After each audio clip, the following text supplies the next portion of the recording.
Welcome back, ladies and gentlemen, to the Intel Extreme Masters, as we do have our next match coming up in a few moments' time. It's going to be Maru going up against Leenock. I have In Control and Pig here, who are jumping into other games as they continue on, though. But before we actually get to those, let's talk about some of the players that we're going to be talking about. It's going to be Maru first. Let's talk about Maru, guys, because at the moment he comes off a loss. Yeah. And as we all know, Jeff, losses are bad. It's not a good way to start, James. But all things for reals, for keeps now. Yep. I think in all of our predictions, we kind of looked at this group and we did not think Trap was a big threat to take a series off of Maru. So this does make things a little bit different here. Obviously, it's kind of one of those funny things where, I don't know, for us at least, and I'll just throw myself under the bus. Maybe these guys are like, I totally knew it was going to happen. Okay, everyone's smarter than me. I get it. For me, Trap played insanely awesome. I actually liked that telestrator or whatever the heck that was, the breakdown of how he lost that. It was really cool to see that from Trap. But Maru now faces, I mean, we knew this group was filled with monsters, but it was the other guys we were kind of worried about possibly for Maru. In fact, we didn't have a whole lot of worries for Maru, right? We were like, yeah, he's going to breeze through this group. Yeah. You start off 0-1. You can come back from that. 0-2. Yikes. That's a tough one. Yeah, you've got to really make every match count. Thankfully, this isn't a single elimination format just yet. It's not until we get to the final bracket after the group stage you get 5 matches to prove yourself. And it looked like a bit of a wizard there, didn't These 360 spins, I mean, these nerds can look pretty handsome from like 2 angles, but it's so bold to go full 360 where it's like... I think if we gave them capes, it would be cool. Like a bit more smoke and capes, maybe. Graphics, get the full kind of like wizard sorcerer sort of look going. Let's in there, let's beat the kind of 1999 first StarCraft 1 tournaments where they had them in like fluorescent spacesuits and that sort of stuff. Well, as a I want to see the Leenock 360. That'll be so good. Well, we're going to get it. Don't you worry. What do you think about Leenock coming into this? Because he came through the brackets, as you know. Well, he's 1-0, right? He took out Dark. Is that what I heard? Or? Yeah, no, he's 0-1. No, he won the first map, and then we had that replay of him running into the you missed the just spin. before. Yep. Oh, crap. Yep. Can we do it again? Redo it again. Come on, production's like, one more time. Yeah, we'll bend over backwards for you, Jeff. No, I understand. It probably won't happen. That's okay. I'll have to watch the VOD later, which you can do on this channel, or you can check it out on YouTube. This is a great one, though. I mean, this is just what's so funny about IEM Katowice. I know that I'm kind of the broken record guy that says this each time, but like Leenock versus Maru, you usually have to go into a lucky GSL group or late stages of the GSL to see that kind of thing. No, it's the round of 24 here. It's got a lot of implications if Leenock did lose that, so he's 0-1, right? Yeah. Both these guys are 0-1. Oh my god, I missed this too. Dark just won. Dark just beat Lambo in like 3 minutes, I guess. So there you guys have it. This group needs to slow down for old Jeff, okay? I need some time. We're not allowed to finish before 10 p.m. Holy cow. All right? Yeah. Like, that's important. Pig, final thoughts before we go over to the commentators? Yeah, I mean, it's an interesting match. If I can get a word in edgewise at some point. The Jeffrey In Control Robinson show. Sorry to interrupt this one. Yeah, I mean, the last time they played was GSL Season 3. Last year, Maru, his whole year, he won every GSL. It was a story of him being in games where he was way behind and he would claw his way back into them. And one of those games was against Leenock, where Leenock had a huge roach attack and forgot to have an overseer to spot the high ground, and a single siege tank killed 30 of his roaches. Wow. That's got to be haunting Leenock. That was the last time he played Maru in a big tournament on a big stage. Let's see if he can make up for that and redeem himself, because he would have actually knocked Maru down to the lower bracket stage of the GSL group if he'd won that. Yeah. So Pig's saying he's screwed. All right, over to the commentators. Let's go. A lot of hate for Pig, yeah. Thank you very much, guys. This is Maru versus Leenock, the first stand versus Zerg of the round of 24.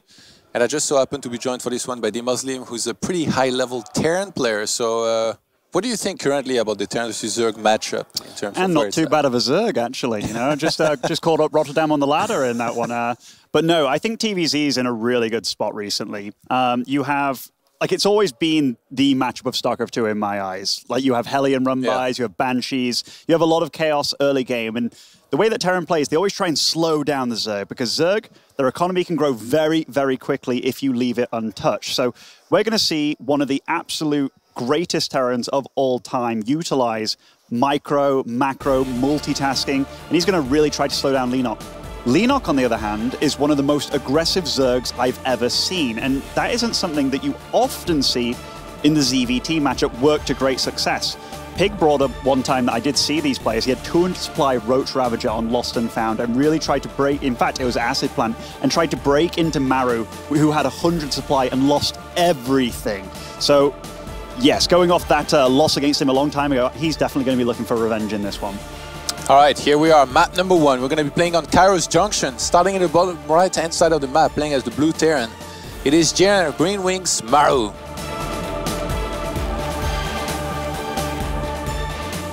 And spawning over in the top left, one of the most aggressive Zergs I've ever seen. It is Leenock.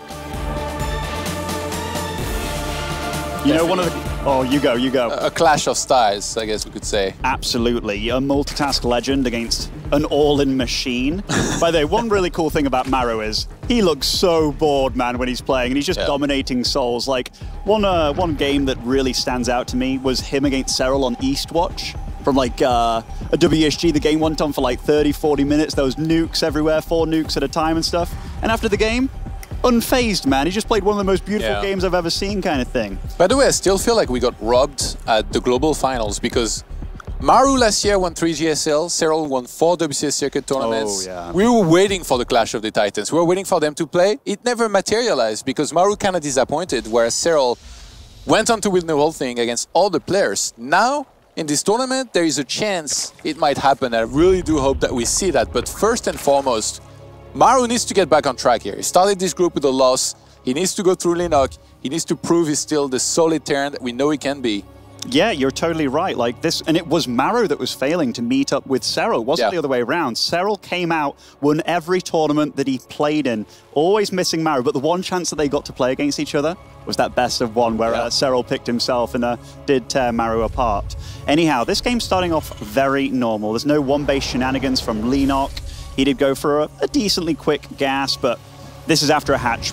So totally standard variations from them. Maru recently, by the way, he's been opting for this SCV Scout, which it's very, very safe. If you go for gas barracks, it means that you're going to be getting out a very, very fast factory, but you don't get that Marine out after the Reaper, meaning your defense at home. So he utilizes the SCV to actually halt the third base. And is he just going to be doing a Maru? Yeah, so already delaying the natural, or rather the third here of his Zerg opponent. And by the way, no other Terran does this. And that's because it is kind of risky. And, I mean, your opponent can just do exactly what Leenock's doing, but this already throws off the pace of the game for the Zerg. Because like, why is it so risky? What's the worst that can happen? I guess you can just lose the SCV. The SCV gives you less mining overall. You're already starting off technically behind, but also you don't actually get to scout the main and the natural. So if your opponent did carry on scouting or mining gas, you could have roaches come to your base very, very shortly, and you're there thinking, yeah, I'm delaying this guy from a good macro game. So when a Zerg comes into this position where it's like, okay, I wanted to take the more safe third, and I've been forced into the more aggressive third, this can really showcase a Zerg's adaptability, because often when you go for this, you want to go for roaches. Like it really leads in that kind of style where you really want to bust a Terran with loads of roaches off 66 drones, that kind of thing. It seemed like for a long time in Zerg versus Terran, the key point was Terran slowing down the Zerg, like in general, but in particular when they took their 4th base. If you could do that very well, then you would be met with success. What do you feel currently are like the key points in Terran versus Zerg where, like, you know, the game might go one way or another? What's the most important? Is there one in particular or a few, or? There's just so many, Todd. I mean, Hellions, it can be like you can stop at 2, 4, 6, 8. Like ever since the transfusion nerf, actually, which people thought initially it wasn't too big a deal, but Hellbats came way into the fray because Queens, they're not as good at healing each other anymore. Oh wow, okay. That SCV got away with just 1 hit remaining. Don't you dare try that. Absolutely not. So more Hellions are joining the field. We do have a Liberator on the way too, a second Liberator as well in production. So this is that harass that we talked about earlier, in which a Terran is going to try his best to slow down his Zerg opponent. Now, normally you only opt for 1 air unit on your starport, but the fact that he's going for 2 here, even going around in a cheeky fashion here, I think this is because he wants to delay the creep spread to the 4th base, just making it more difficult. Oh, first person of Maru, you are spoiling me here, Christmas boys. came early this year. Oh, you know, you don't get to see this enough in tournaments. So Maru, utilizing the Hellions, well, just to deny creep and stuff where he can, getting this Liberator into a nice location here. Is it a little bit fast? Just a little bit. You know, we might be the best Terran we've ever known. But getting up a 3rd base behind this and obviously opting for Bio, So if you've ever wanted to see Bio out of the absolute best Bio player we've ever had, this is going to be the game. He's not really achieving much damage so far. Everything's been defended like really well by Leenock, who's also creep spreading. Hey, he lost 1 Liberator, killed 2 drones, 1 Ling, and 1 Cryptimer. So far, this is the slowdown game that we talked about that needs to happen. And look, Leenock's being very proactive about moving his spores too. If the Queen takes the first shots, then it's actually all right for Leenock. And again, the second Liberator thwarted. Liberators, I mean, Maru is getting, all his attacks are getting repelled, and now we're just holding down the drone key. Yeah, and the creep spread got kick-started very strong here, so there's going to be a lot of vision to spot these Hellions coming in or any units with the addition of Overlords in the corners of the map on the left side and at the top as well. One of the super beautiful things about Korean Terrans, though, even if all this harass goes as bad as possible, by the way, this is a nice choke point for these Hellions being utilized, but Leenock pulls back at the perfect time, doesn't really lose too many of those Lings. So far, an A-class game from Leenock. By the way, so we have tanks defensively, we have a third base moving out to the more defensive location. And by the way, this is really pivotal here, the Spire coming into play. This is because Leenock feels he's ahead in this game, and rightly so. He hasn't taken any damage. Mutas are not a comeback tool, but they are a stay even or stay ahead kind of weapon. Yeah. It seemed for some time as well that like Spire could be really good if the opponent's playing with tanks as opposed to Widow Mines.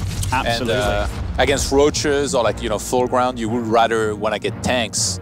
I feel like maybe it's a little bit less true. It's not as, you know, black and white as that, but still pretty good, I guess, going for Mutas, because if he catches him off guard, you know, like gets across the map, starts killing SCVs, that doesn't happen very often, but in Maru, I feel like he's not really focused on scouting exactly what Leenock's doing, so we'll see if he starts these turrets. You can have those moments as well where you shut down 2 medevacs, you know, on their side of the map, and then a huge counterattack happens. By the way, I always love this about Maru's play. The worker count, 60 to 65, despite killing barely anything. Often, his macro is super overlooked. That is absolutely one of his greatest features. If you always look at the mineral count at the bottom, it is always low when you are Maru. Oh, but this is a nice Ling run by Leenock, getting in, killing a tank immediately, and already killing quite a few SVs, even getting into the main here. Leenock's playing a fantastic game. Yeah, and that was at a great timing where not only the wall was open, but there was no units there. Leenock with another run-by into the third base here. Maru reacting immediately by evacuating across the map. There's a lot of units. Let's see if Leenock has enough there. And the Linoctopus is everywhere, boys. 22 SCVs going down. Yeah, Maru killed a 4th, but he doesn't want to be in this kind of position. Leenock, can he afford anything right now? Can he afford mutas? I mean, his 3 bases haven't stopped from mining. This is a lot of queens, but no Baneling speed yet. Great focus fire on the Banelings with the tanks, and all the Zerglings and tanks go down. The supplies are getting pretty close now, but man, this is so scrappy on both sides. Yeah, that was a very cost-effective fight for Maru, but I think Leenock just wanted to buy more time to get more units. Queens are getting in there. The tank gonna try to get away. 2-2 is already on the way as well for Leenock. If he can complete that, that would be great for him. Gonna make sure not to let that tank escape. And in the meantime, 28 SCVs killed here. Maru down to 49 workers against 65, which actually is not that bad, right? He's still remaking them. It's not that bad, but I mean, the main thing here is if this game carries on, this is going to be 2-2 against a 1-1 Terran. You never want to be in that kind of location. Even getting into the natural again here. I tell you what, this is the Leenock of all times, when he used to dominate the MLGs and the whole circuits outside of Korea. Man, all over Maru at this point. Yeah, catching more and more SCVs. It feels like this is the perfect kind of game for him as well. Like where he's just aggressive, fights all over the place. He thrives in this environment. Now 14 mutas on the way, burrows so that he can use these burrowed Banelings to try and blow up some of the army of Maru. And remember, he's still got pretty good creep spread for the most part on the top side. So that's gonna be extra vision that he's gonna have. 18 muta were in production just then. His 2-2 has finished, or rather, the plus attack is finishing up, but that is a lot. And the fact that he's been doing so well without the mutas, man, this spells trouble for Maru. Is there any turret in the main base? I don't think so. Does Maru even know about this? I don't think so. I don't think so at all. I'm looking at Maru's face on this webcam over here because, yeah, pulling the SCVs away here, but they are met by a lot of mutas. And Leenock isn't slowing down at this point, by the way, taking a 4th and 5th base simultaneously, ahead in upgrades, ahead in workers, ahead in every regard. Maru, he's holding on with what he has, but he doesn't have a lot. Yeah, I like that Maru is going for Thor immediately. He still has +2 attack on the way as well. And 11 more drones for Leenock. He feels confident enough to drone up a whole bunch. Look at the supply, the Muslim. He's starting to pull further and further ahead with this. And that Muta Cloud is so scary. Anywhere it flies, if there is just not enough units, it can do a lot of damage. Even there, like you see, he flies in, kills a bunch of SCVs now. Gonna fly into that third base. Yeah, I mean, Maru's boxing this in quite well. Gets quite a few mutas there. Juicy, juicy muta kills. But again, he has to get a lot more than that to get back into this game. Oh, this is almost bait, right? Yeah. And is it gonna work? Is it gonna work? Oh, this is rough. Oh! And look at Maru smiling there. He's like, oh, darn, is this happening right now? I'm the best Terran in the world, and this is happening to me. Man. And look, that is so many Banelings, Todd. Yeah, Maru, I don't know how he's supposed to defend this here. With what he has left, Leenock has been all over the place and is looking to strike the finishing blow there. And the Banelings are rolling in, the Lings are rolling in. He has better upgrades. Everything dying, and GG. Maru's 1-0 down against Leenock. Maru has yet to win a map in this tournament. What is going on here? I think a lot of people expected Maru to get a pretty clear victory here, but Leenock shows up big time and reminds us that he's still one of the world's greatest players. You know, Leenock did a few beautiful things that game. The Liberators, the spore movement, that was Serral-like. I don't know many players that are moving their spores before the Liberators even got a shot off or even got into a liberation zone, but he was handling the Liberators beautifully. The Queen defense, the Ling defense, he was pulling away when he needed to.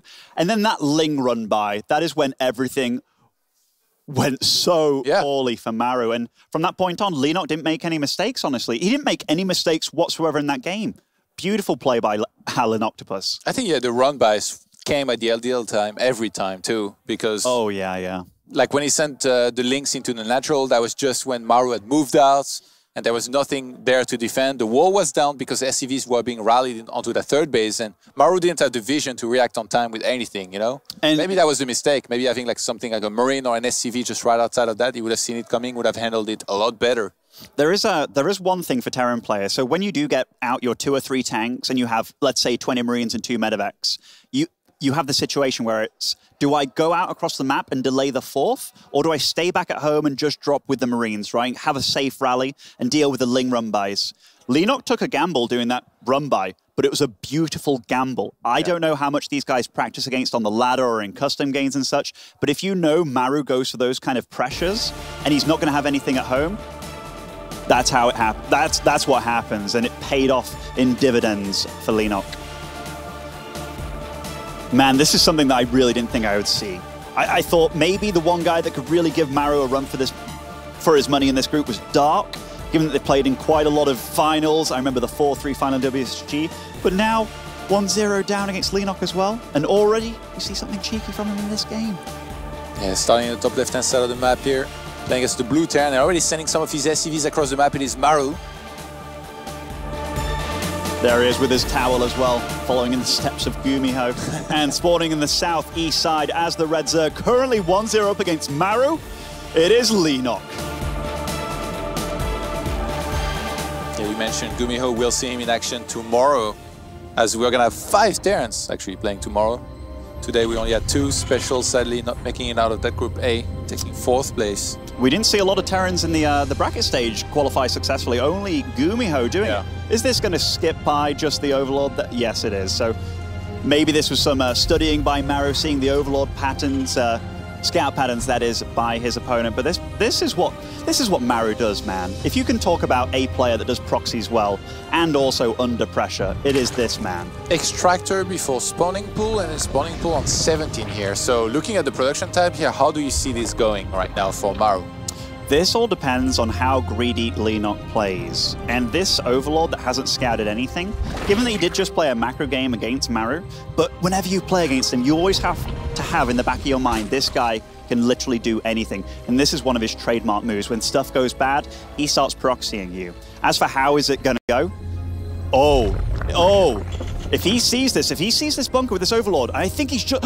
Okay, that's big, that's big. Leenock And with a drone immediately pulled too. That was quick. That was almost a sixth sensey going to the third base. Yeah, and the SCV happens to be on the wrong side as well, right? If it was at the top, it would be not possible to attack it. So that was some extra damage here that went on that SCV for a little bit. Leenock just leaving one single drone to work on that SCV that's building the bunker there, chasing the Marines and that one SCV with the rest, looking to try and go for a surround, and the bunker completes just before that was going to be sniped. So he's going to try to zone out these Marines. Yeah, now we have the situation. He doesn't want to let any Marines in that bunker.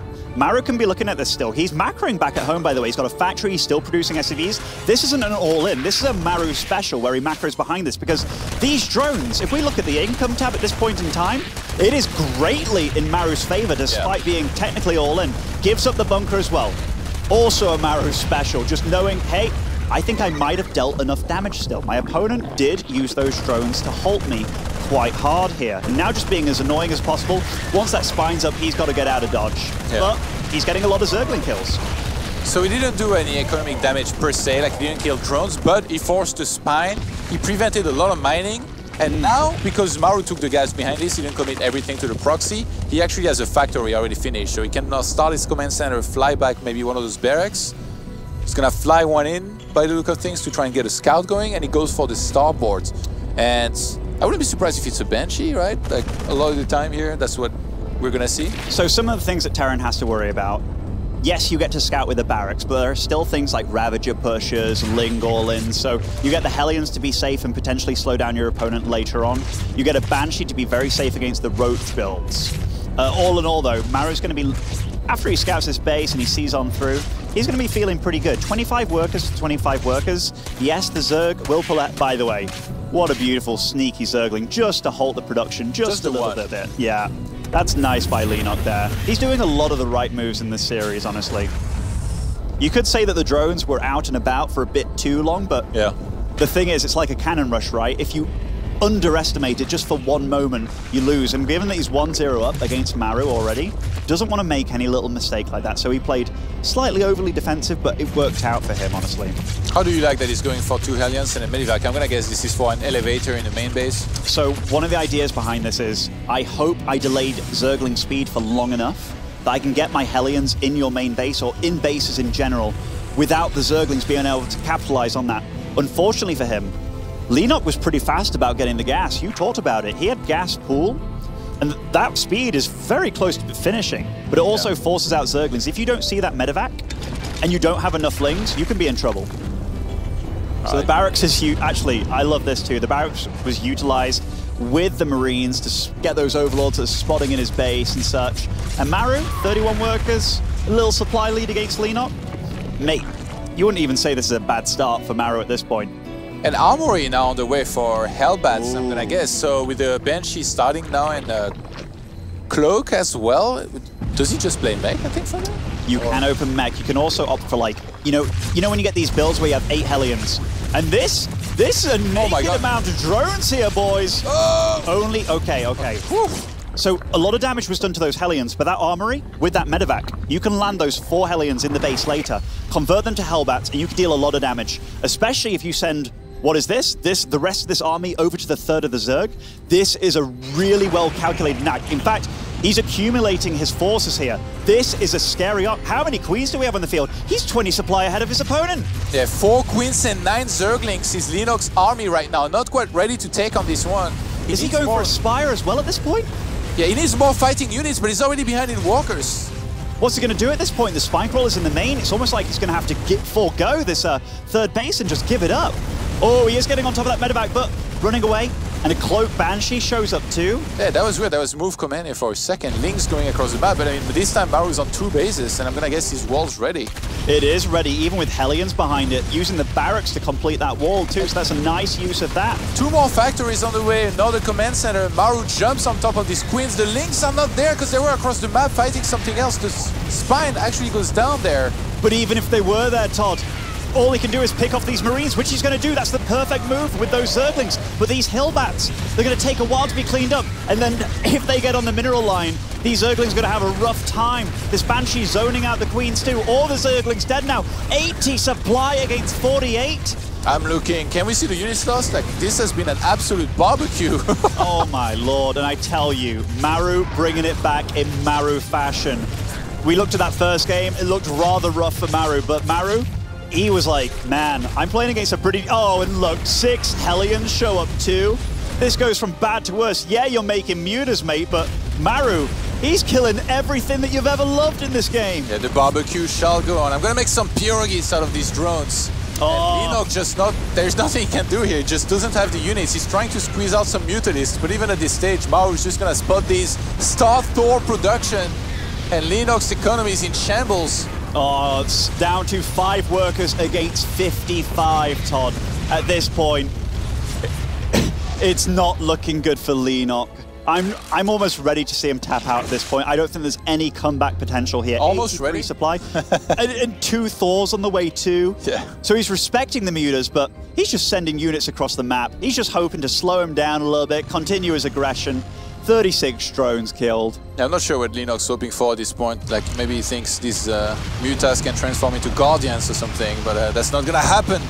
Turret is close to finishing. That's actually a lot of SCVs down there. Thor will help and defend here against this. And I mean, the mutas are getting damage done, but it's not enough. Maru ties up the series. His first map win of the tournament. Very nicely played here.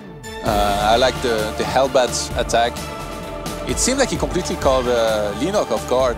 Maybe Leenock thought that he was going to be a generic, you know, transition into bio, no Hellbat, maybe even a little bit more Hellions, which wouldn't have been that worrying. But the Hellbat's really, that's what I think caught him off guard. And he just didn't quite have enough. And even the run by across the map, that was weird because Maru clearly was only on 2 bases. But I think denying any kind of scouting with these Overlord snipe when he spotted it with the barracks, that was really good, yeah. A lot of people don't utilize the barracks as well as they should, but Maru's one of them. So he scouts the base of the Zerg, gets to see that he's up against nothing crazy, no Roach Warren going down, no potential of Nidus, that kind of stuff. Gets up a very healthy Hellion count. And you saw that he got like a 20 supply lead despite doing the proxy 2 racks. And it was a very strong army. What was it? Like 8, 10 Hellbats, got the Banshee, the 4 Marines from earlier came into the fray too. A very solid all-round build. And Maru, honestly, as good as his micro is, as good as his strategy is, one beautiful thing that he did there, he was always SCVing, always workering up. He had like 55 to 60 workers by the end of that game. He's just a macro machine, mate. Yeah, very consistent. Doesn't miss a beat.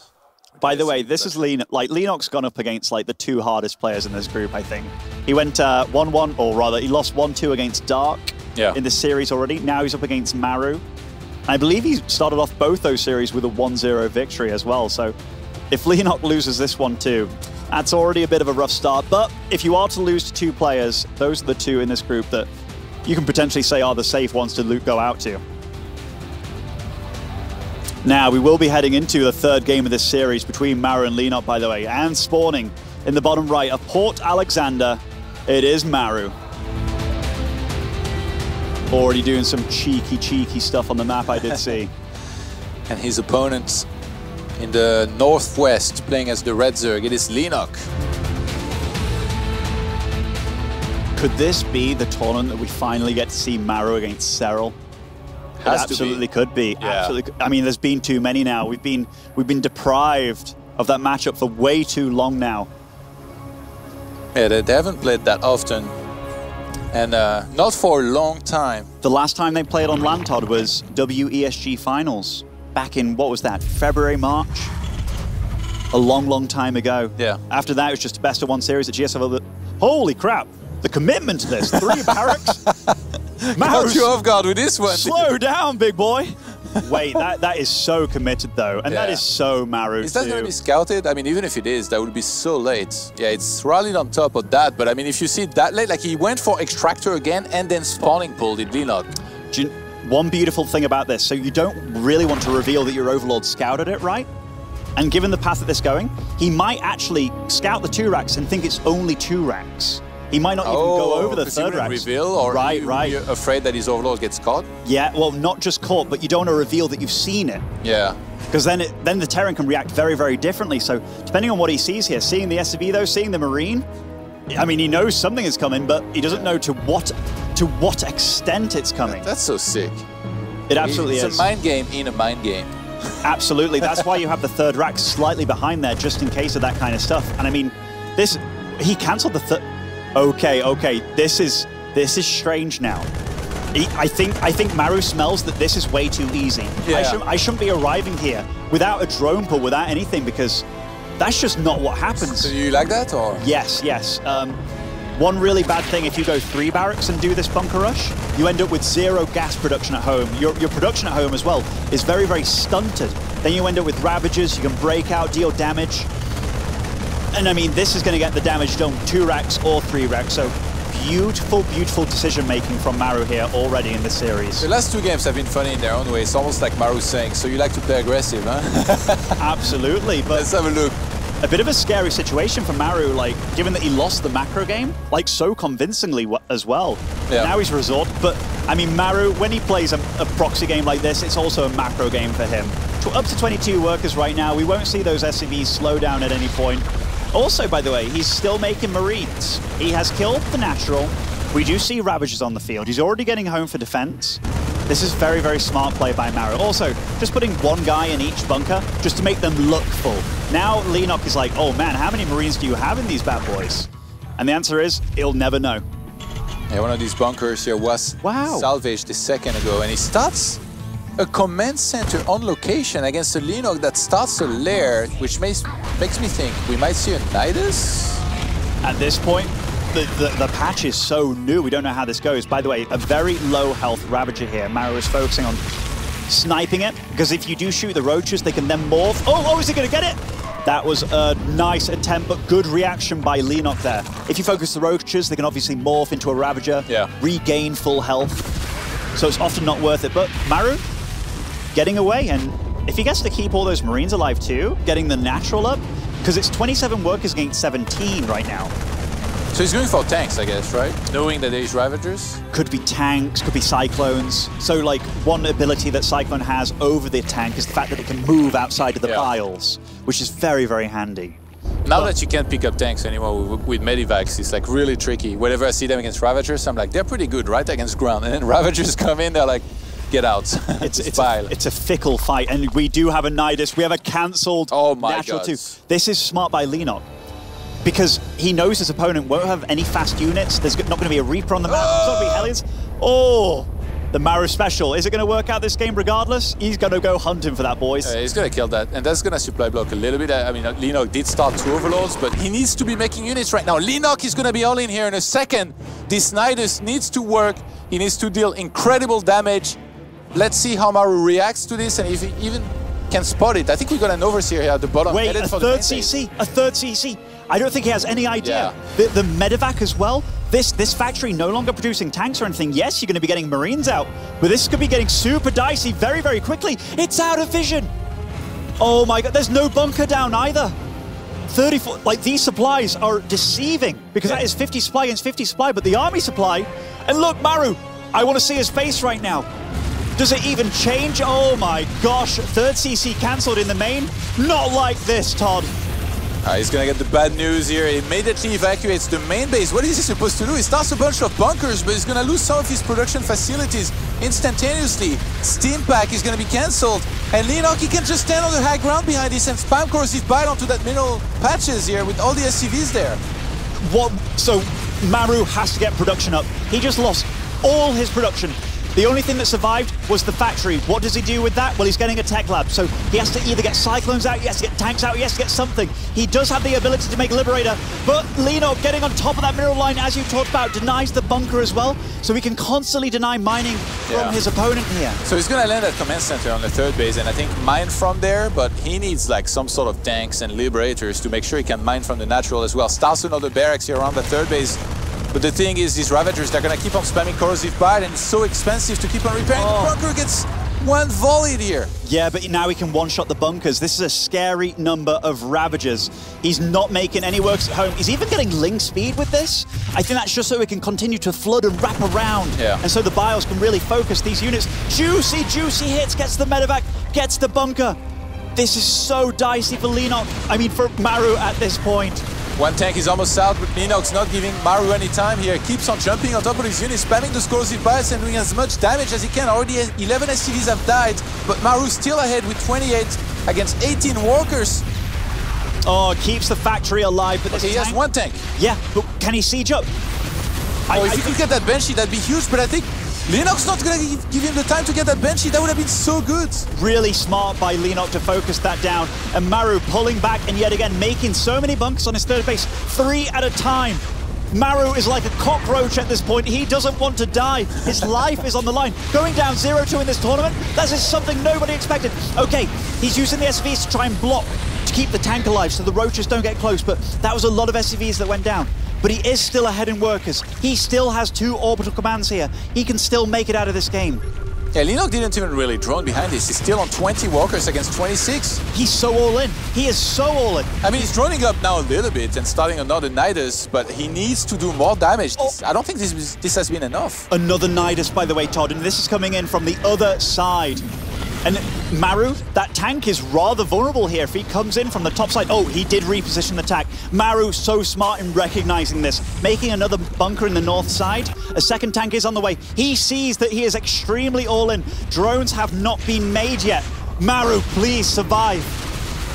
Yeah, that tank is too far away here to be able to shoot onto that. The factory goes down. Where's the Liberator? He has only that one single tank, which I think he's about to get corrosive bite here. SCV is trying to help as much as they can. Bunkers are the only thing that are left over here for Maru, and there might just be too much. 58 supply against 27.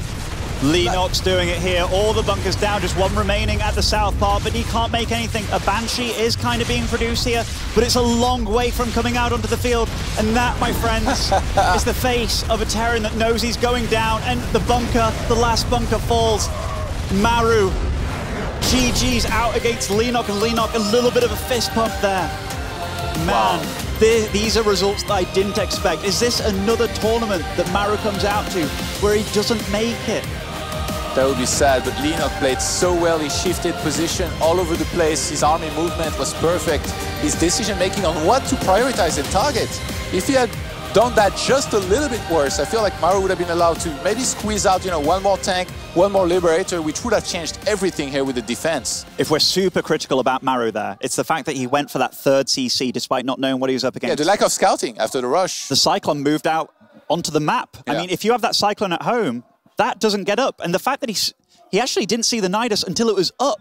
I mean, it was an incredible series from Leenock, but there definitely were mistakes from Maru there. All right, we're going to head to a break, and then we'll come back. We'll hear from our victor here, Leenock. See you guys right after this.